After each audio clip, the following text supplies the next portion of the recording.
안녕하세요. 이번 영상은 와인잔을 조금 더 업그레이드를 해보도록 하겠습니다. 안쪽에 액체 같은 그런 것들을 어떻게 채울 수 있는지 한번 언급을 드려보도록 하겠고요. 그 다음에 이제 표면에 대한 느낌도 조금 더 살릴 수 있는 방법에 대한 걸 언급을 드려보도록 할게요.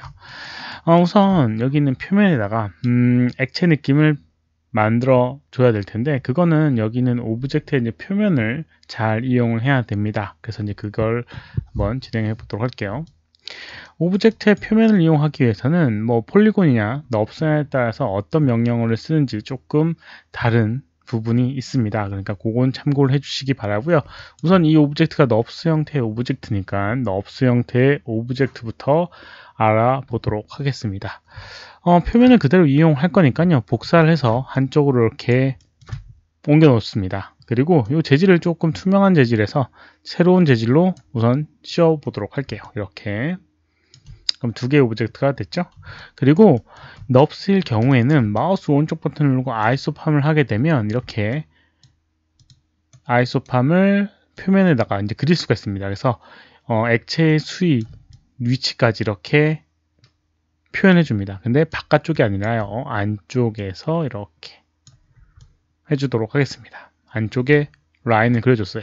여기까지 수위다 라고 하면, 그리고 이제 여기는 이 상태에서 서페이스 메뉴에 여기 디태치라고 하는 항목이 있는데요. 디태치가 여기 있는 아이소팜을 중심으로 두 개의 오브젝트를 분리하는 그런 명령어입니다. 그래서 디태치를 하게 되면 여기 바깥에 있는 얘와 안쪽에 있는 얘로 서로 떨어진 걸 볼 수가 있어요.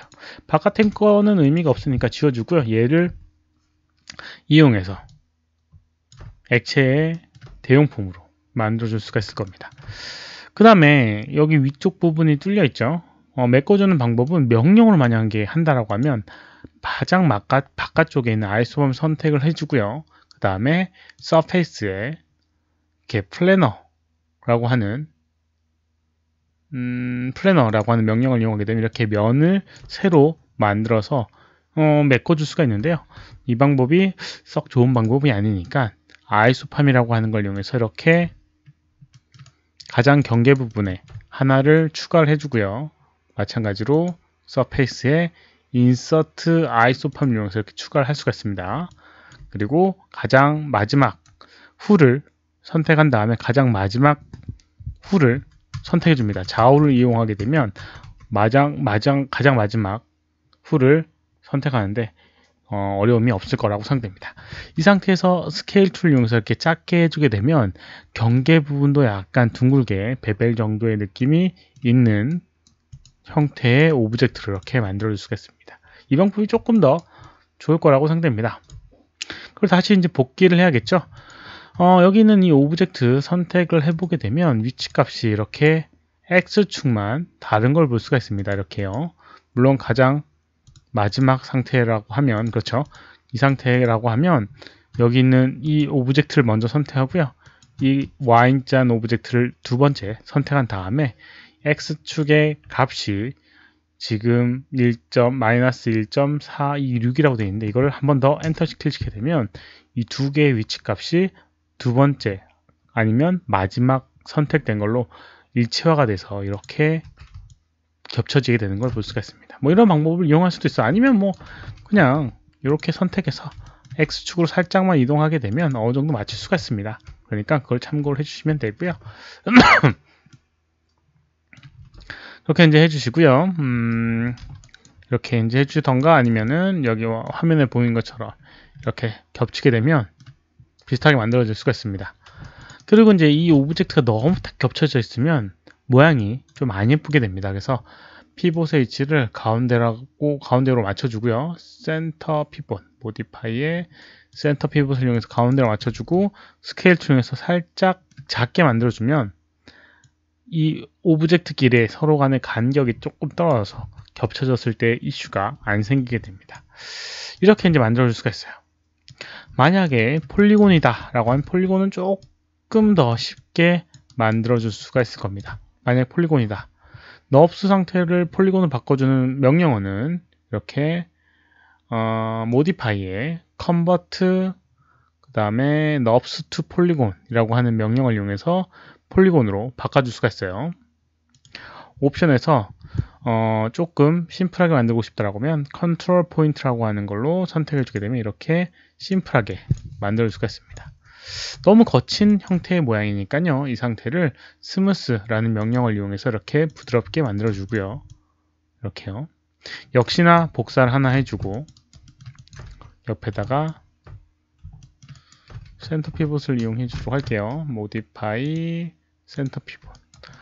그 다음에 이제 복사를 해줬습니다. 네토 센터 피봇. 잠깐만요. 얘는 nubs 형태의 복사된 오브젝트고요. 복사를 해서 옆으로 하나 놔두도록 하겠습니다. 마찬가지로 두 개를 이제 분리해 주도록 할게요. 이거는 어떤 특정 부분만 이렇게 분리를 할 수가 있습니다. 그래서 엣지를 이렇게 선택해 줍니다. 이렇게 더블 클릭해서 이렇게 선택을 하게 되면 안쪽에 있는 엣지를 선택을 해줄 수가 있어요. 이렇게요. 그 다음에 역시나 폴리곤 메뉴에 에디트 폴리곤에 디스커넥트, 디태치 라는 명령어가 있습니다. 그래서 이거 끊어주면 두 개를 분리를 할 수가 있어요. 근데 화면상에는 이렇게 분리가 안 되는 걸 볼 수가 있습니다. nubs랑은 다르게요. 이 상태로 separate라는 걸 이용하게 되면 이렇게 두 개의 오브젝트로 분리가 되니까 하나를 지우고요. 얘를 살릴 수 있을 거고요. 한 가지 조금 편한 부분이 있다라고 하면 여기 있는 이 부분을 메꾸는 부분이 조금 편합니다.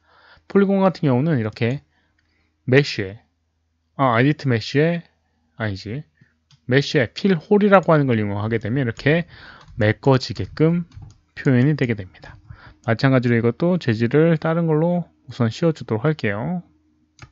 이렇게 메꿔지는 걸 볼 수 있고요. 폴리곤은 한 덩어리로 이렇게 되어 있습니다.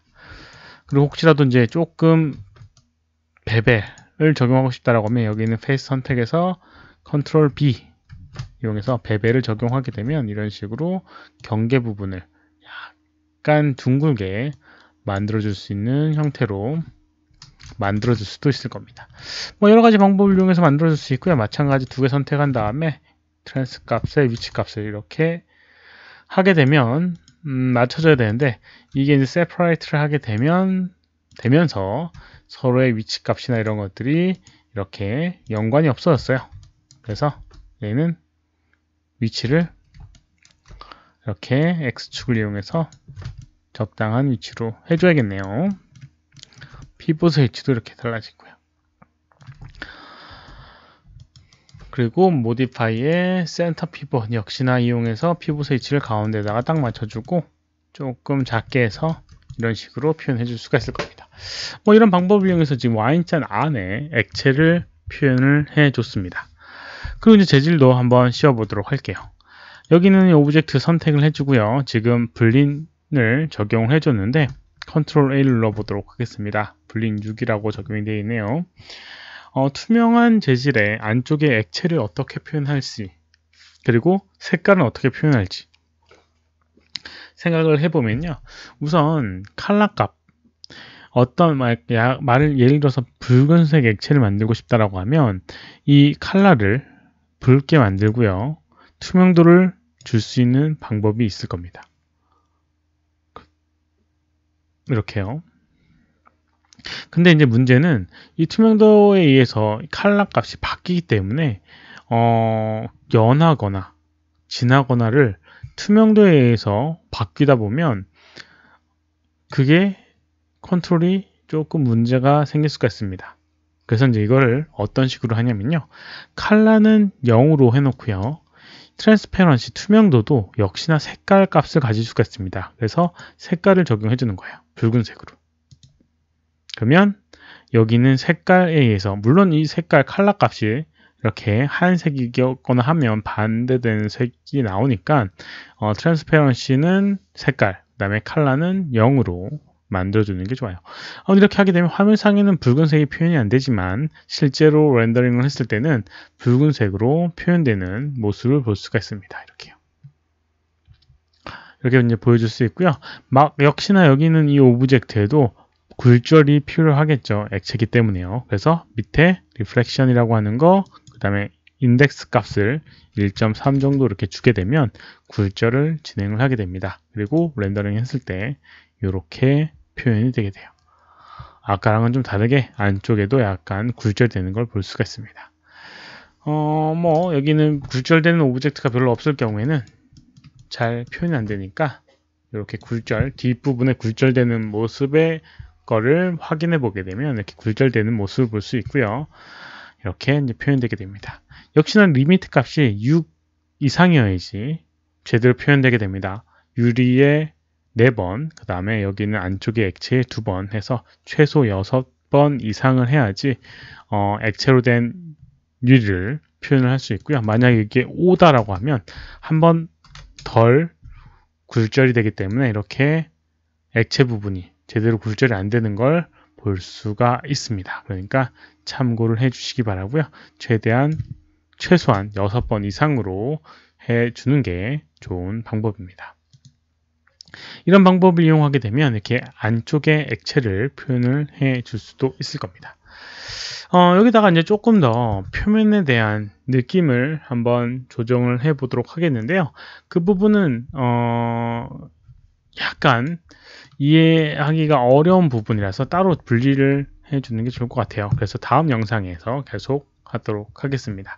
투명한 액체 만드는 부분과 그 다음에 투명한 액체를 만드는 액체 부분, 표면의 그런 그 기울기를, 표면의 그런 느낌을 그대로 갖고 있으면서 만드는 그런 것들을 한번 언급을 드려봤습니다. 이번 강의는 여기까지고요. 시청해주셔서 감사합니다. 수고하셨습니다.